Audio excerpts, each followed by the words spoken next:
May God bless the loss of innocent life on this sad day.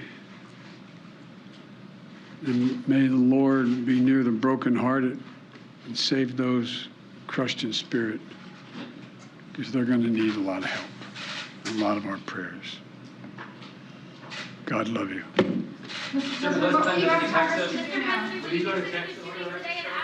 President Biden in the Roosevelt Room with Dr. Jill Biden, the First Lady, speaking to the nation after the deadly mass shooting at an elementary school in Uvalde, Texas today. The president speaking of his time as vice president, traveling to Sandy Hook some 10 years ago when 26 people were killed, including 20 first graders at the time. He talked about the children who survived this today, saying how many scores of little children witnessed what happened. It was as if they were in a battlefield. He said they'll know that and remember that moment and the terror their entire lives.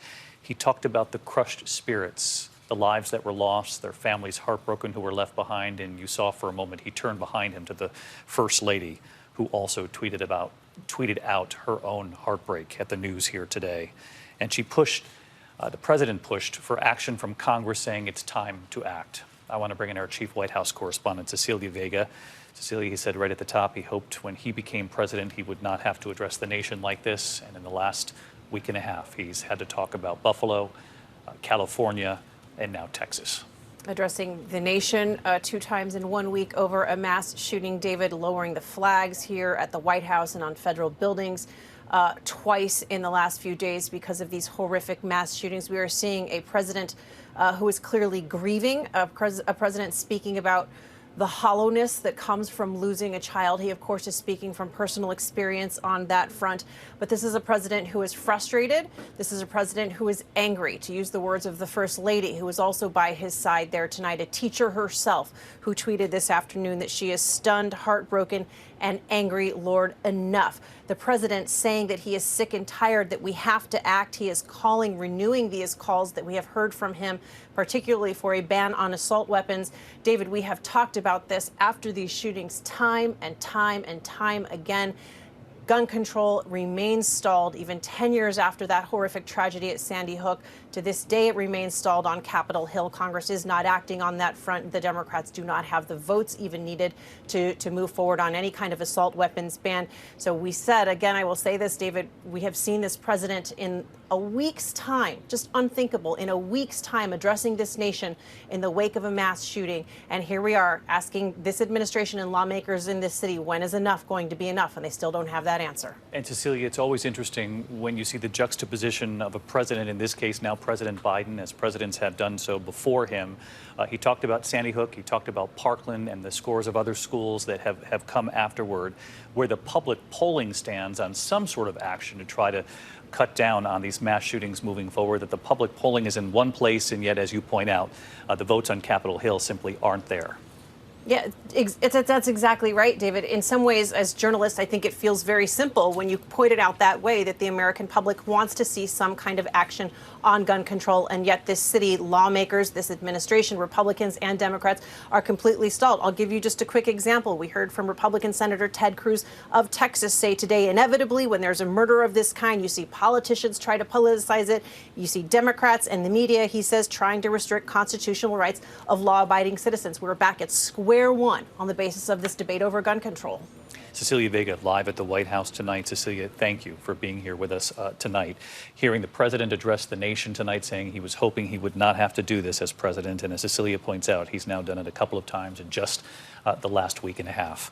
I want to bring in our investigative reporter, Aaron Katersky, who's been reporting this out with me all afternoon and into the evening. What we're learning now about the suspect, 18 years old, believed to be a student at the high school in that small, tight-knit community.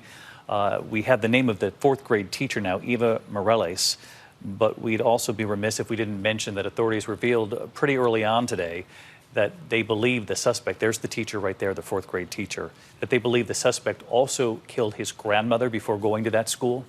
That began what you heard President Biden call the battlefield there in Uvalde, Texas, killing his grandmother before this 18-year-old Salvador Ramos went inside the elementary school and turned the gun on kids. We believe mainly 3rd and 4th graders, 18 of whom authorities now say were killed.